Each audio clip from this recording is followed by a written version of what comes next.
ಬೆಂಗಳೂರಿನ HSR ಲೇಔಟ್ನಲ್ಲಿ ಧಾರಾಕಾರ ಮಳೆ ಸುರಿತಾ ಇದೆ. HSR ಲೇಔಟ್ ಬೊಮ್ಮನಹಳ್ಳಿ ಭಾಗದಲ್ಲಿ ಸಿಕ್ಕಾಪಟ್ಟೆ ಮಳೆ. ಅಲ್ಲಷ್ಟೇ ಅಲ್ಲ, ಬೆಂಗಳೂರಿನ ಮಲ್ಲೇಶ್ವರಂ, ಮೆಜೆಸ್ಟಿಕ್ ಭಾಗ, ರಾಜಾಜಿನಗರ, ಇಲ್ಲೆಲ್ಲ ಕಡೆ, ವಸಂತ ನಗರ, ಎಲ್ಲ ಕಡೆಯೂ ಕೂಡ ನಿರಂತರವಾಗಿ ಮಳೆ ಸುರಿದು ಬಹಳಷ್ಟು ಅನಾಹುತಗಳು ಸಂಭವಿಸ್ತಾ ಇದ್ದಾವೆ. ಅದರಲ್ಲೂ HSR ಲೇಔಟ್ ಮತ್ತು ಬೊಮ್ಮನಹಳ್ಳಿ ಭಾಗದಲ್ಲಿ ಸಿಕ್ಕಾಪಟ್ಟೆ ಮಳೆ.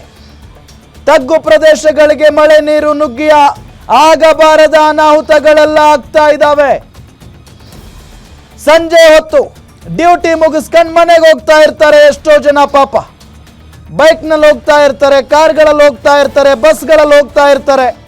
ಬಸ್ಗಳಲ್ಲಿ, ಕಾರ್ಗಳಲ್ಲಿ ಹೋಗೋರು ಸ್ವಲ್ಪ ಸೇಫ್ ಆಗಿರ್ತಾರೆ ಅನ್ಕೊಳ್ಳೋಣ. ಬಟ್ ದ್ವಿಚಕ್ರ ವಾಹನಗಳನ್ನ ರಸ್ತೆಯಲ್ಲಿ ಈ ಸಂದರ್ಭದಲ್ಲಿ ನಡೆಸೋದಿದೆಯಲ್ಲ, ಬಹಳ ಕಷ್ಟ.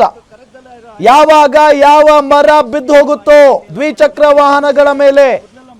ಜೊತೆಗೆ ಆಲಿಕಲ್ಲು ಮಳೆ ನೋಡಿ, ಅಲ್ಲಿ ಆಲಿಕಲ್ಲು ಹೆಂಗೆ ಬಿದ್ದಿದ್ದಾವ್ ನೋಡಿ. ಬಹಳ ಸಂಕಷ್ಟ ಎದುರಿಸ್ತಾ ಇದ್ದಾರೆ ಈಗ ಜನ. ಬಹಳಷ್ಟು ಸಮಸ್ಯೆ ಆಗಿದೆ.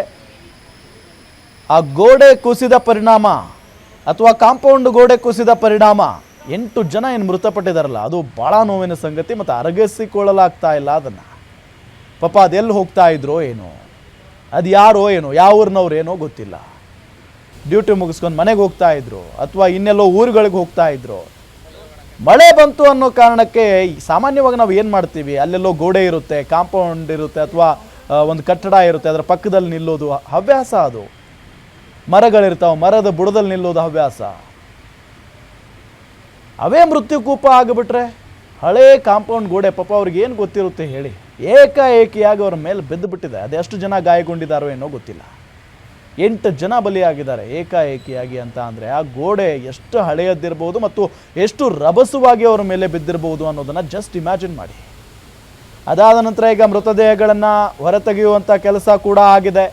ಸ್ವತಃ CM ಸಿದ್ದರಾಮಯ್ಯನವರು ಬಂದಿದ್ದಾರೆ ಅಂತ ಅಂದರೆ ಇಡೀ GB ಅಧಿಕಾರಿಗಳೆಲ್ಲ ಅಲ್ಲೇ ಇರ್ತಾರೆ. ಮುಖ್ಯಮಂತ್ರಿಗಳು ಬಂದಿದ್ದಾರೆ ಅಂತ ಅಂದರೆ ಬಿಸಿ ಮುಟ್ಟುತ್ತೆ ಎಲ್ರಿಗೂ ಕೂಡ. ಸೊ ಹಾಗಾಗಿನೇ ಪ್ರತಿಯೊಬ್ಬ ಅಧಿಕಾರಿಗಳು ಕೂಡ ಬಂದು ಅಲ್ಲಿ ಏನೇನಾಗಿದೆ, ಜೊತೆಗೆ ಆ ಮೃತಪಟ್ಟ ಅಂದರೆ ಆ ಬಾಡಿಗಳನ್ನು ಈಗ ಆಸ್ಪತ್ರೆಗೆ ಸಾಗಿಸುವಂಥ ಕೆಲಸ ಕೂಡ ಆಗ್ತಾ ಇದೆ. ಯಾರೆಲ್ಲ ಗಂಭೀರವಾಗಿ ಗಾಯಗೊಂಡಿದ್ದಾರೋ ಅವರನ್ನು ಆಲ್ರೆಡಿ ಆಸ್ಪತ್ರೆಗೆ ಸಾಗಿಸಿದ್ದಾರೆ. ಮುಂದಿನ 3 ಗಂಟೆ ಬೆಂಗಳೂರಿಗೆ ಯೆಲ್ಲೋ ಅಲರ್ಟ್ ಘೋಷಣೆ. ಹವಾಮಾನ ಇಲಾಖೆಯಿಂದ ಯೆಲ್ಲೋ ಅಲರ್ಟ್ ಘೋಷಣೆ ಆಗಿರೋದು ಈಗ. ಬೆಂಗಳೂರು ಗ್ರಾಮಾಂತರ, ಕೋಲಾರ ಜಿಲ್ಲೆಗಳಲ್ಲಿ ಅಲರ್ಟ್. ಮುಂದಿನ 3 ಗಂಟೆ ಬೆಂಗಳೂರಿಗೆ ಯೆಲ್ಲೋ ಅಲರ್ಟ್ ಘೋಷಣೆ ಆಗಿದೆ. ಹವಾಮಾನ ಇಲಾಖೆಯಿಂದ ಯೆಲ್ಲೋ ಅಲರ್ಟ್ ಘೋಷಣೆ ಮಾಡಲಾಗಿದೆ.